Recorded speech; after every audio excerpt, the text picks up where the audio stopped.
What does it really mean to understand another person, and how can we approach this understanding through the lens of phenomenology in communication? Today, we will explore this question by looking at the phenomenological approach in the field of communication. During the lecture, questions for reflection will appear on the screen.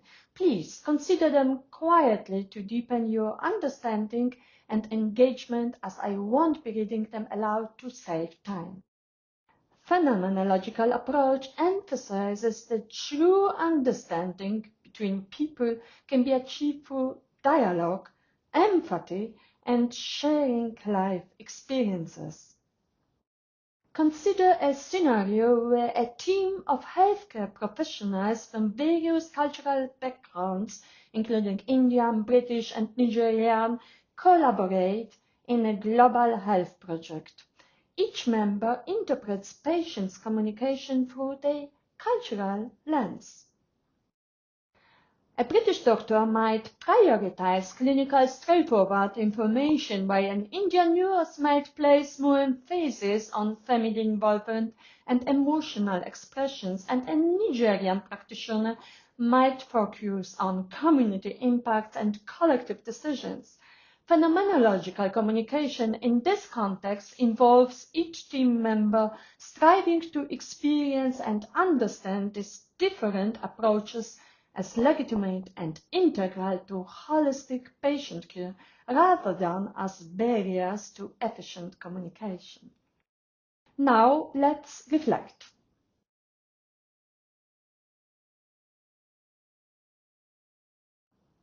Phenomenology is a philosophical approach that examines the world through the lens of individual experiences and personal meanings. It places a strong emphasis on reflective thinking about everyday interactions and behaviors.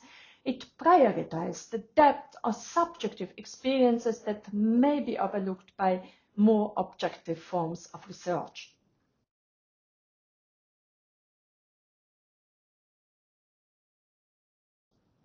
Just picture this. An international business consultant from Germany is immersed in the work culture of Brazil.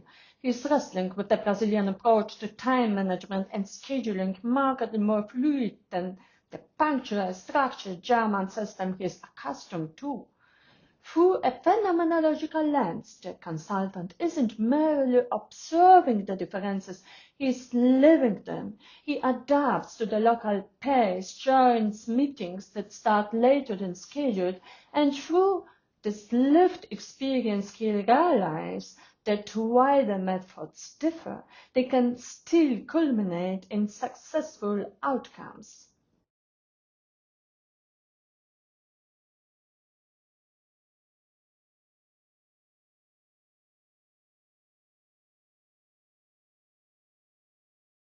Carl Rogers, a key figure in humanistic psychology, once said, "Neither the Bible nor the prophets, neither Freud nor research, neither the revelation of God nor man can take precedence over my own direct experience." In this way, he highlighted a fundamental truth.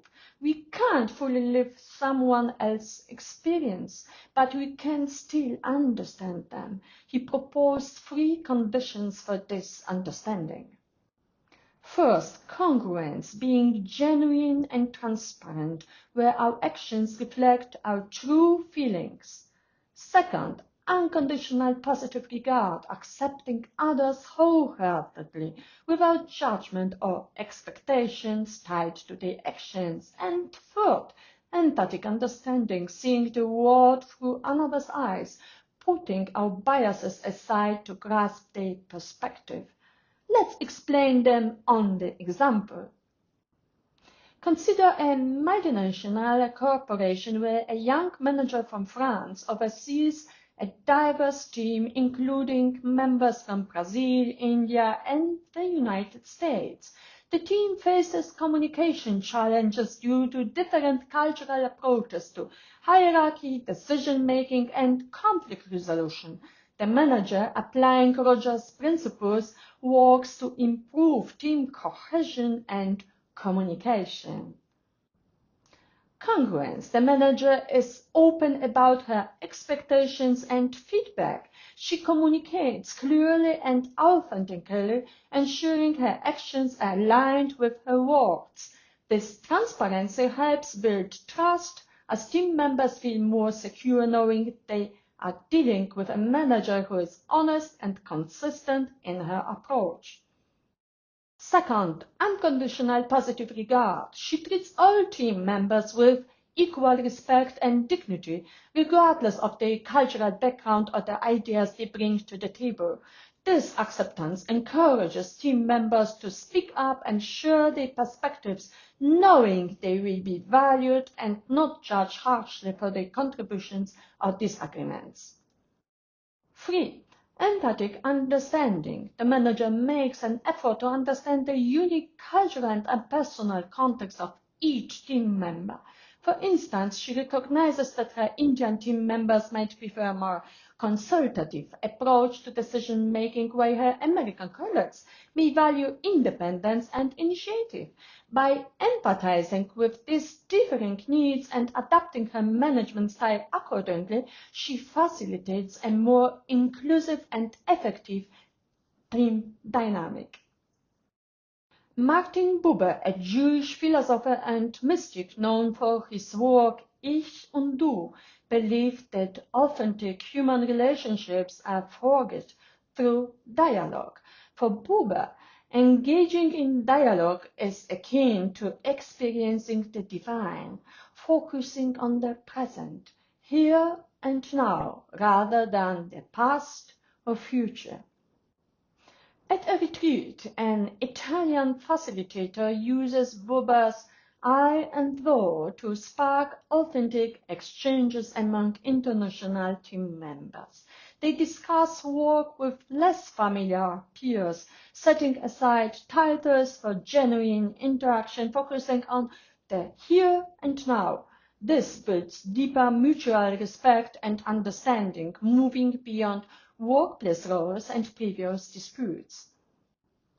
One family accustomed to transactional conversations about chores and schedules initiated family dialogue evenings based on Martin Buber's ideas in I and You.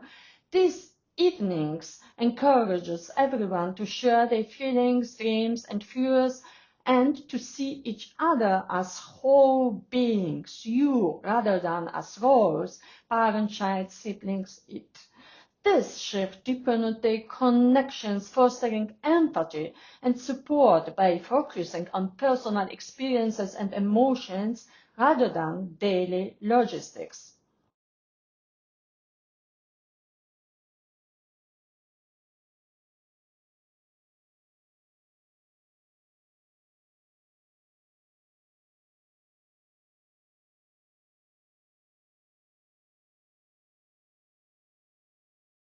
In phenomenology, a phenomenon refers to anything that appears within one's consciousness. It is how things present themselves to us through our senses and perceptions. This concept is central in phenomenology because it emphasizes the subjective experience of the world. A phenomenon is not merely an object or an event itself, but rather how that object or event is experienced and perceived by an individual, influenced by their personal context, background, and biases. Imagine a team meeting where the manager announces a new project with tight deadlines. The phenomenon here isn't just the announcement itself, but how each team member perceives it. For some, it may appear as a challenging but exciting opportunity, while for others it might be perceived as an overwhelming and stressful demand. These perceptions phenomena influence how individuals feel and react to the new project. Consider the experience of tasting a dish that is new to you, such as sushi. The phenomenon is not just the sushi itself, but how it appears to your senses. The taste, texture, and presentation, and how these sensory experiences are interpreted based on your previous food experiences, cultural background, and personal preferences.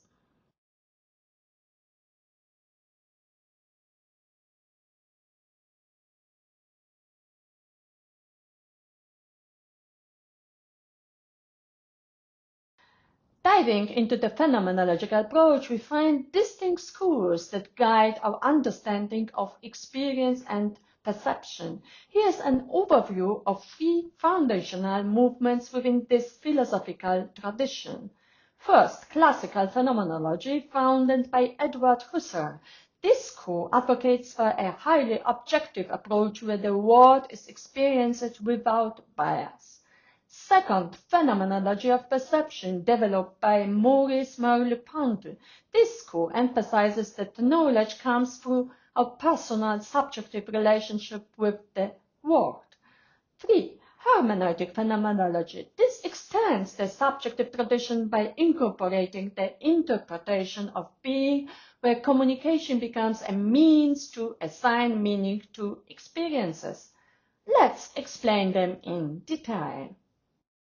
Classical phenomenology emphasizes a method known as epoche, in which one suspends judgments about the existence of the natural world, allowing for an exploration of phenomena as they present themselves in consciousness. This suspension is achieved through a process called bracketing, where preconceived beliefs and biases are set aside to aim for a perception that is pure and unbiased by external assumptions.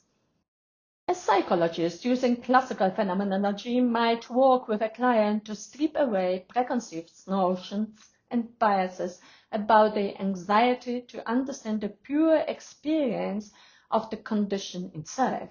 By setting aside assumptions about why the client feels anxious, like past trauma or biological factors, they focus solely on how anxiety manifests in the client's consciousness in the present moment. Phenomenology of perception argues that perception is the primary source of knowledge and that our bodies and sensory experiences play a central role in how we understand the world.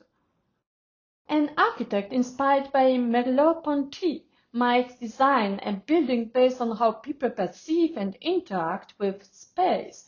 The architect considers how natural light changes the mood of a room or how different materials can affect a person's sense of touch and emotional response, aiming to create spaces that enhance users' sensory experiences and personal engagement with their surroundings. Hermeneutic phenomenology, influenced by Martin Heidegger and further developed by Hans-Georg Gadamer, focuses on the interpretive nature of human experience. It argues that our understanding of the world is always through the lens of our own historical and cultural context, which influence how we interpret texts, events, and experiences. During my second PhD research in theology, I employed hermeneutic phenomenology to delve into biblical texts, specifically focusing on the exegesis of Psalm 13. This approach significantly influenced how I interpreted the text, allowing me to uncover layers of meaning that resonated both historically and personally. When analyzing Psalm 13, a lament expressing profound distress and a plea for salvation, I did not limit my interpretation to its historical and literary context. Instead, I explored how the emotions, spiritual experiences, and finally the decision to rise up and change their attitude to the experience of pain could connect with modern-day readers, including myself. This involved a process of fusion of horizons, merging my own experiences and those of contemporary readers with the historical context of the psalm. The hermeneutic cycle, the key concept in hermeneutics, involves three stages. During prefiguration, we recognize and acknowledge our pre-existing biases and background knowledge that we bring to interpreting a text or situation. These biases are shaped by our historical, cultural, and social contexts. During configuration explanation, we actively engage with the text or event, analyzing and interpreting the information. This stage allows us to challenge and refine our initial biases by integrating new insights. During refiguration, appropriation will synthesize old and new understanding to form a reconfigured interpretation. This process, known as the fusion of horizons, merges our initial perspectives with the insights gained from comprehensive analysis. Consider this case study. Lee, a corporate ethics analyst, initially has a positive view of an outdoor company because of its significant support for academic scholarships, which aligns with societal values that command educational contributions from corporations.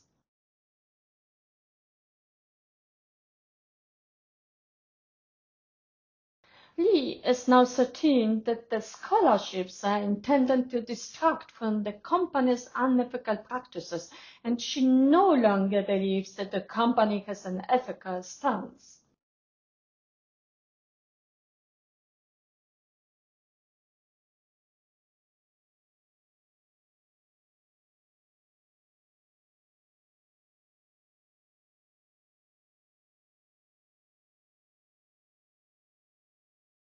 Today, we have explored how the phenomenological approach to communication enables us to understand others through direct lived experiences. We have examined its application across various contexts, such as the multicultural healthcare teams, international business environments, and family meetings, drawing on the insights of Carl Rogers and Martin Buber. We have also explored the meaning of phenomenon and delved into the various schools of phenomenology, from classical to hermeneutic, each providing unique perspectives on how we perceive and interact with the world. Key concepts like the hermeneutic cycle have demonstrated the process of understanding through our own biases and then integrating new insights, thus enhancing our interpretative skills.